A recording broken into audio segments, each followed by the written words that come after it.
Os irmãos vão ver que Acabe reina 20 anos.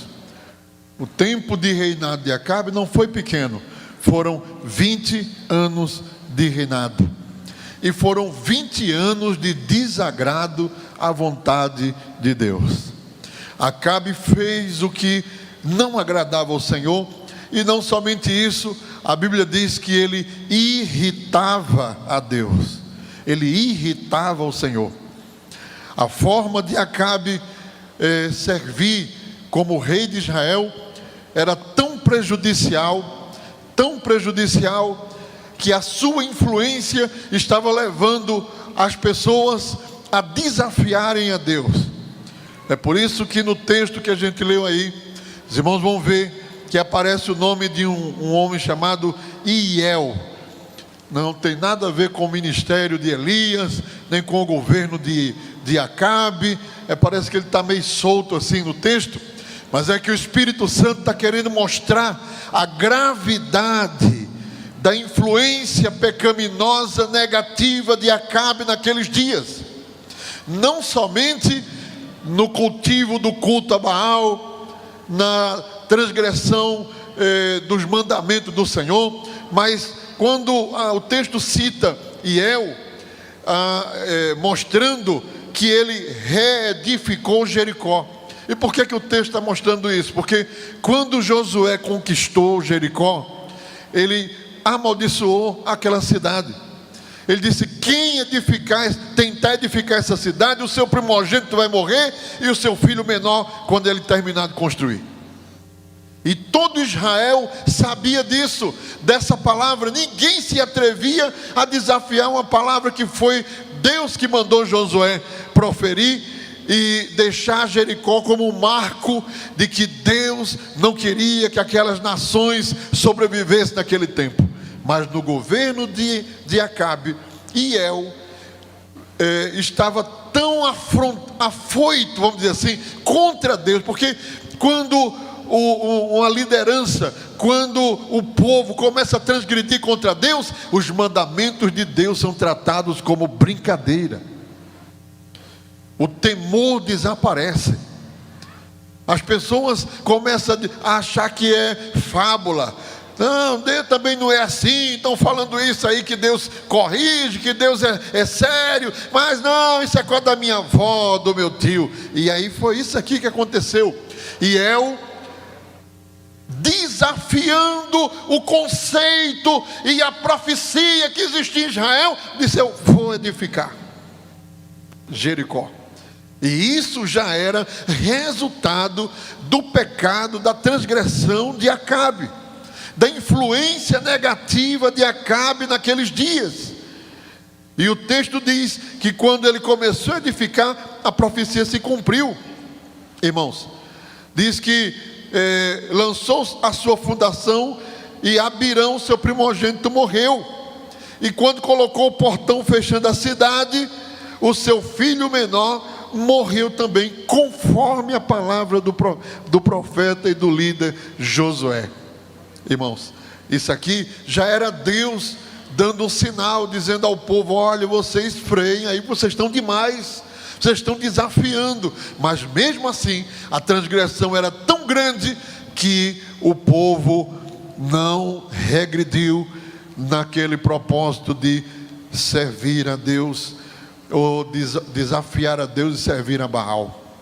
Meus irmãos, olha, Acabe, ele seguia os passos do seu pai, que também foi um rei que desagradava a Deus. Foi rei baseado em uma rebelião, uma divisão que antecedeu ao seu reinado. Reinou também 20 anos, chamava Onri esse homem. E ele também fez o que era mal aos olhos do Senhor. Andou conforme os caminhos de Jeroboão. E assim Acabe seguiu no mesmo ritmo do seu pai. Mas não somente isso, a Bíblia diz que ele foi, irmãos, aos Sidônios, casar com a filha de Etibaal, que era o rei dos Sidônios, e a filha de Etibaal, que era sacerdotisa do culto a Baal. Ele foi, casou com Jezabel, que era filha de Et-Baal, sacerdotisa do culto a Baal, e trouxe essa mulher para dentro de Israel, e ainda assim usou o estado, o poder do governo para implantar o culto a Baal que ela havia trazido no meio da nação de Israel. Não somente isso, ele edificou uma casa de culto, um templo de adoração a Baal. Ele entrou dentro desse templo, ele adorou a Baal dentro desse templo, profanando todos os mandamentos do Senhor. Tudo isso está registrado aí nesse texto, versículo de número 32. Ele ergueu um altar para Baal na casa de Baal, a qual havia edificado em Samaria, e Acabe fez um bosque, e Acabe fez mais do que todos os reis de Israel que foram antes dele, para provocar o Senhor, Deus de Israel. Glória a Deus. Mas irmãos, saiba de uma coisa: Deus está no seu trono absoluto, soberano, grandioso. Ele reina, Ele governa, Ele não negocia a sua santidade, Ele não negocia a sua palavra, Ele não negocia os seus princípios. Mais cedo ou mais tarde a cobrança chega, mais cedo ou mais tarde Deus vai se mover no seu trono. Isso é uma mensagem de despertamento para nós. O Senhor está contemplando o que acontece neste tempo, nas profanações, nesse período de festividade do mundo aí fora. Os homens se erguem para blasfemar contra Deus, se erguem para blasfemar contra a santidade de Deus. Mas deixa eu dizer nesta noite: Deus não se deixa escarnecer. A ira de Deus vai se manifestar de um jeito ou de outro nesta geração. Aleluia. E meus irmãos, Elias surge neste conceito de uma nação que está influenciada por um rei pagão, por um rei desobediente, por um rei que não temia Deus, que desafiava a própria santidade de Deus, que estava implantando um culto profano dentro da nação de Israel. Aleluia. Elias surge neste conceito, neste contexto de um culto que era Baal era considerado o Deus das forças naturais.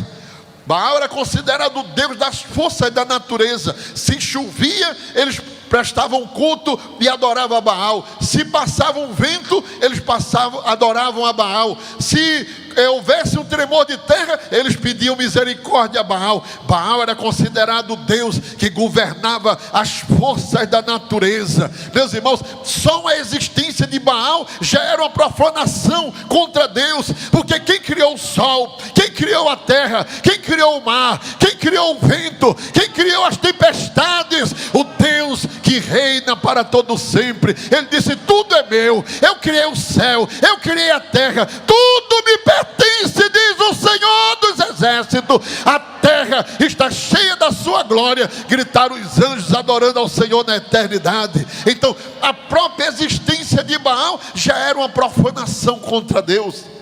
E agora, irmãos, chega um tempo que Deus vai mandar a sua resposta, que vai expressar a sua opinião. Deus também tem opinião. Deus também tem, Deus não deixa ninguém passar em branco. Aleluia. Alguém pode dizer o que quiser, mas vai ouvir também o que não quer. Aleluia. E Deus expressa a sua opinião. Como é que Deus expressa? Através da sua palavra, através dos seus servos, através dos seus profetas, através das suas ações no mundo. Deus professa o seu querer, o seu sentir. Se Deus estiver chateado com você e comigo, Ele vai dizer, porque Ele não deixa passar em branco. Ele vai dizer a você de um jeito ou de outro. Ele vai fazer você saber onde é que Ele não está se agradando. E se você entender e você retroceder, aí você vai ver Deus estender a sua mão para te abençoar e para te ajudar. Mas se você endurece o coração, vai ter um Deus também terrível lhe perseguindo até o último instante. Aleluia. Ah, irmão, horrenda coisa é cair na mão do Deus vivo. Aleluia. Tem gente que teme o diabo, mas não teme a Deus.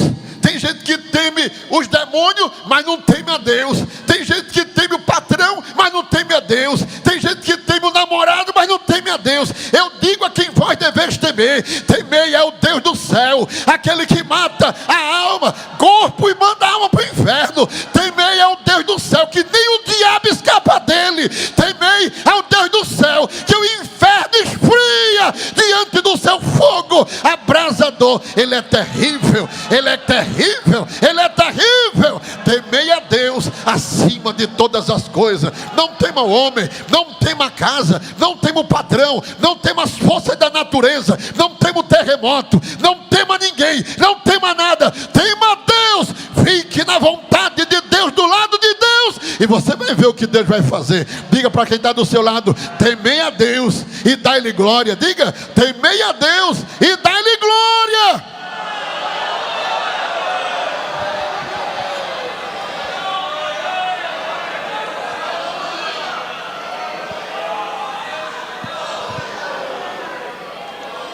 Aleluia. Então Elias surge como uma resposta de Deus a esse quadro, a essa situação que estava na nação de Israel. E quem era Elias? Um desconhecido. Não era ninguém aparentemente. Oriundo de uma cidade chamada Tisbe, pequena, sem expressão, até então não aparece em lugar nenhum. Elias não aparece como filho de um sacerdote, como filho de um príncipe. Ele não aparece com a sua genealogia, nem com uma história de fundo atrás dele. Ele aparece do nada.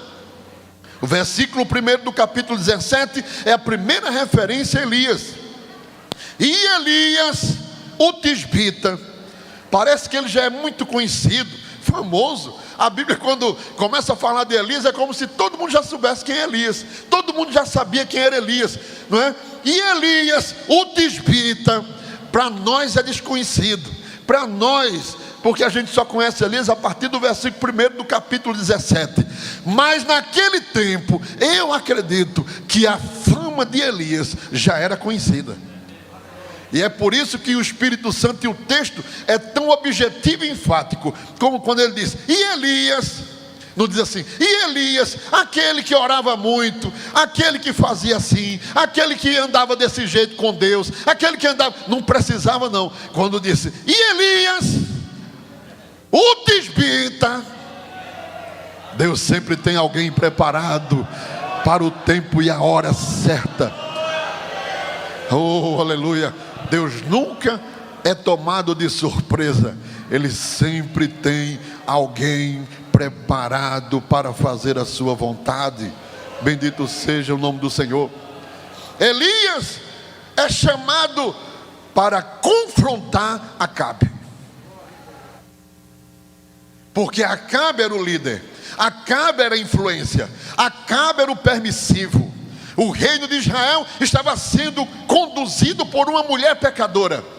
Quando Acabe desejou a vinha de Nabote, e Nabote não cedeu, diz a Bíblia que ele chegou em casa triste, churumingando, e a mulher dele disse assim: por que tu estás assim? Não és tu o rei de Israel? Ele disse: mas Nabote não quer vender a vinha dele. Ele disse: eu resolvo isso agora.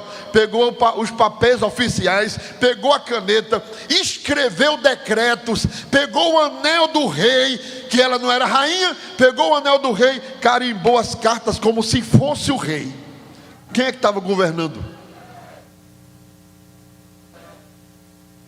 Ele cedeu o governo para aquela mulher. A mulher mandou levantar testemunhas falsas, mandou acusar Nabote, mandou se apoderar da vinha de Nabote, fazer um tribunal de exceção, condenar ele à morte e passar a documentação para o rei. Foi ela que resolveu tudo, com documentação oficial, como se fosse o rei, com carimbo real. Colocava lá o carimbo real. No entanto, era ela que estava por trás, manipulando o reino. Então, quem foi que permitiu isso? Quem autorizou isso? Ele, Acabe.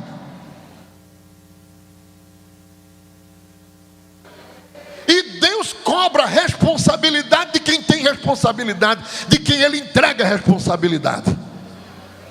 O que é para eu fazer, Deus vai cobrar de mim.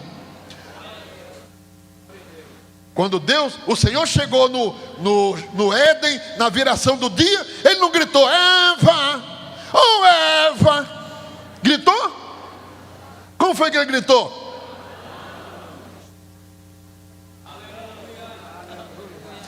Quem te mostrou que tu estava nu? Ele disse: a mulher que tu me deste.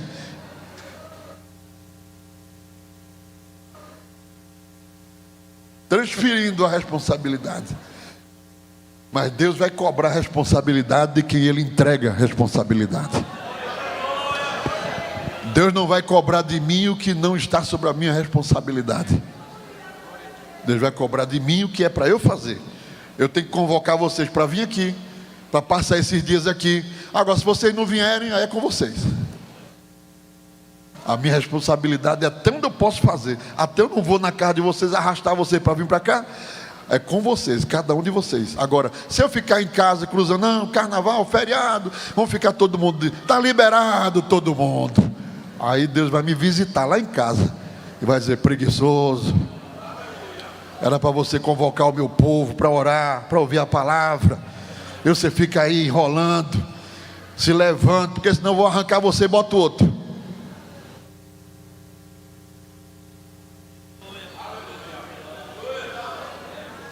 A responsabilidade do que estava acontecendo em Israel era de Acabe. E Deus vai confrontar Acabe, irmãos, por força da sua responsabilidade.